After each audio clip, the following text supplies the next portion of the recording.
Some games just have such a bad reputation. It's almost like you have to see it for yourself, right? It's the old train wreck theory. Sure, there's a body sliced in half, and an abhorrent display of flesh and human sinew hanging from the trees like Christmas lights, but you still look, don't you? When it comes to Crazy Hunter, I mean, you're watching this, aren't you?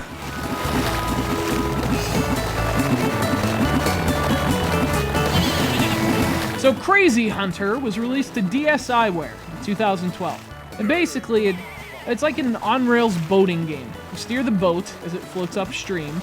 You try to slam into these floating towers that have goats standing on top. Evidently, the crocodile driving the boat wants these golden eggs or something that come from hens in the sky. So obviously he has to collect goats.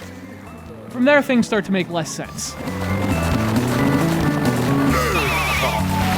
So the story is absolutely ridiculous, but I kind of like that. What I like less is the gameplay, which is just a disaster. If you've played Zombiescape, you know that game had terrible steering. But what's crazy is that it's a noticeable improvement over Crazy Hunter.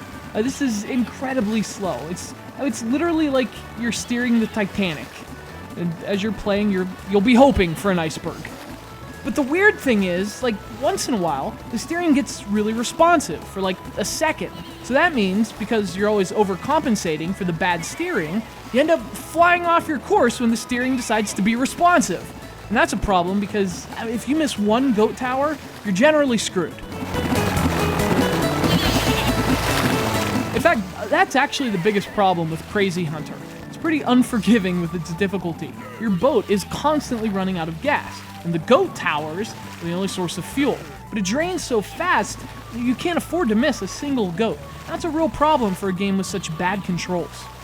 Crazy Hunter just doesn't make much sense. It's even less fun than logical. You have to replay the same level over and over because they're split into parts. You have to fish the goats out of the water after you knock them in.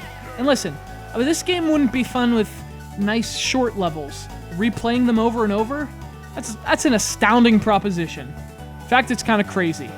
So I guess, if nothing else, Crazy Hunter is aptly named.